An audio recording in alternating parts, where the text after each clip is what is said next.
Let me tell you about another story that is all around the internet. It is bizarre. A report apparently prepared for Prime Minister Putin by Russia's Foreign Intelligence Service directly view the discovery by the U.S. military scientists of what is described as a Vimana, entrapped in a time well that has already caused the disappearance of at least 8 American soldiers trying to remove it from the cave that it has been hidden in for the past 5,000 years. A Vimana is an ancient flying machine. Sanskrit depicts it with different pictures. It's truly an amazing story. But could it be one of those internet myths? Well, up next, Stephen Quayle joins us. We'll talk with him about that on Coast to Coast AM. And welcome back to Coast. I'm George Norrie. A Vimana is a mythical flying machine described in the ancient mythology of India. References to these flying machines are very commonplace in ancient Indian texts, even describing their use in warfare, as well as being able to fly within Earth's atmosphere. Vimanas were also said to be able to travel into space and travel submerged underwater as well. There is a very strange story that is out there on the internet that talks about a Vimana being discovered in Afghanistan, in a cave, in a hole. I thought we'd bring Stephen Quayle in here. Michael Kremos talked about these cases before, too. Stephen, welcome back. How are you? Good, George. Thank you. What a timely story this is to break, because the world's leaders are getting ready to make the grand announcement. The grand announcement will be that obviously we're not alone. We're being visited. But the Vimanas are even a more compelling story, because even going back to the time of Babylon and the Chaldean Empire, they stated, let me just give a statement, we'll go from there. The privilege of operating a flying machine is great. The knowledge of flight is among the most ancient of our inheritance, a gift from those from upon high. We received it from them as a means of saving many lives.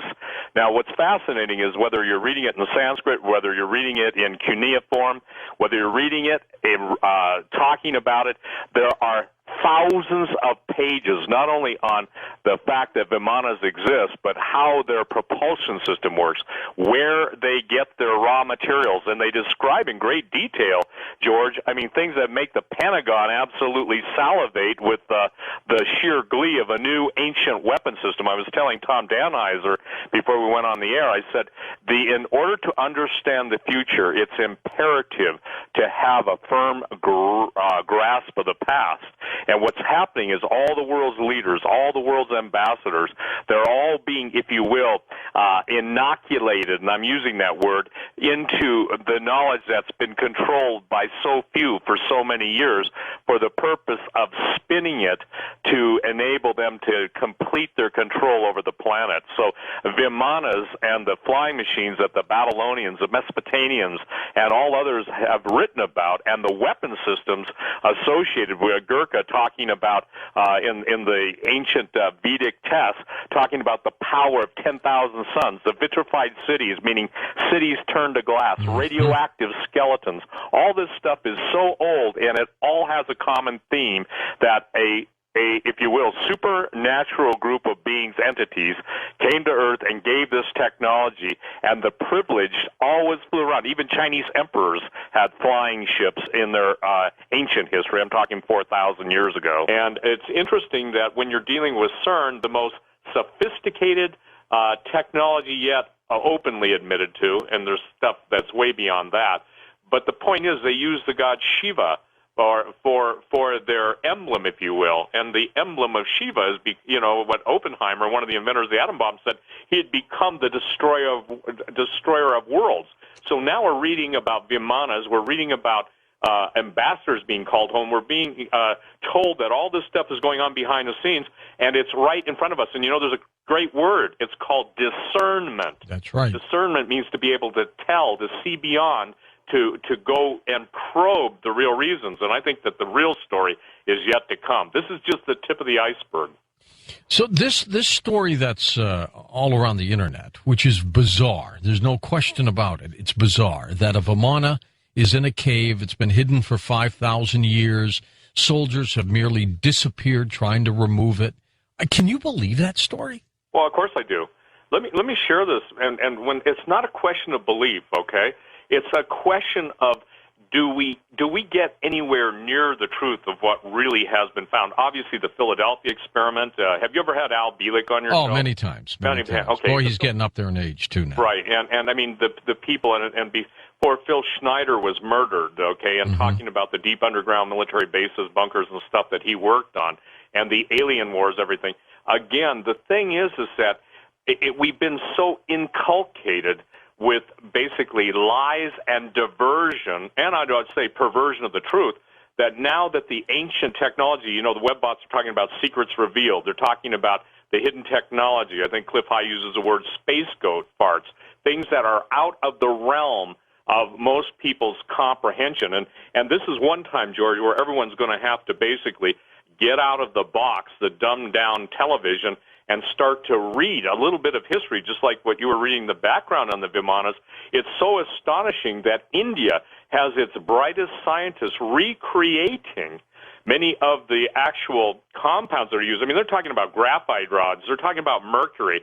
And what's fascinating, they're talking about cold fusion. That's why you're seeing platinum and palladium absolutely exploding in price. They're two of the rarest precious metals out there, but it's because they're used in this. So we're talking about red mercury. Remember years ago, you and I did a show on red mercury. That's right. Now, though they don't disclose where this cave is in Afghanistan, I'm beginning to wonder if it's pretty darn close to the military man you had on our show years ago who found that giant. Absolutely. By the way, it's ironic you would say that. I just received an email from him at 9:39 tonight. Okay? That is strange. And so I think your timing is just it's one of those time-based important points. The thing that's interesting is that when you find this type of technology, you also find giants. I broke the story from Iran, and I want to share this. The Iranians are basically not backing down. They're going to bring out some of the most astonishing skeletal finds. The number one question I get on giants, and you cannot separate the technology from the giants. And as the Babylonian text says, that they were given the ability to fly in these machines from those who came from heaven, came to earth, or from heaven. In other words, the fallen angels, the gods of the Sumerians, as the Pentagon refers to them. There is some inscriptions in this cave where this Vimana is supposed to be that claims that the rightful owner was a prophet called Zoroaster. He was Persian at the time. That's bizarre because he was real. Well, and there's a whole religion, Zoroastrianism. I mean, for the record, Persia did not, embrace Islam until, not too long ago, maybe 1,000 years or so. But Zoroaster was very interesting because they worship the god Mithra, and it was Mithraism, Mithraism. And Zoroaster was basically a very, very knowledgeable guy. I believe he was most likely a hybrid, fallen angel, earth woman, because the knowledge that these guys possessed is like the priesthood. It's kind of like the Illuminati bloodlines. They absolutely claim divinity to the fallen angels and base their control of the information and the true artifacts of history and the true technology. It's just like Michael Cremo, Forbidden Archaeology. Not probably, if people would realize how much evidence, and Forbidden Archaeology is probably one of the best books in the world out there for detailing case. I believe Michael did a beautiful and brilliant job. David Childers, you've had Hatcher Childress on your show. He's written an amazing book on the ancient technology and the anti-gravitational propulsion systems of this stuff. And we can talk about the Temple of Saqqara, actually the Pyramid of Saqqara. And you can go in, and you've seen them, George. They have pictures of fighter planes. They have pictures of, they look like Star Wars speeders or speedsters, whatever they call those things. The thing is that the technology of the ancients so far surpassed what we're led to believe down what I call the primrose path of perdition and denial. And this is it. Who controls the true flow of information controls the population. And now we're seeing a return, in my opinion, to the very same political base that the Nazis had. And the Nazis sent out what were called the Ahnenerbe. And the Ahnenerbe went all through the world looking for religious artifacts, for the supernatural artifacts, and Hitler was obsessed with India and Tibet. And the scientists, the German scientists, even Dr. Werner von Braun, when he was alive, acknowledged the presence of aliens and star travel. The former head of Skunk Works said if the American people ever found out how that we've already been beyond the stars, that they'd basically string us up. You know, well, people don't get it, that guy just isn't getting drunk at some going-away party.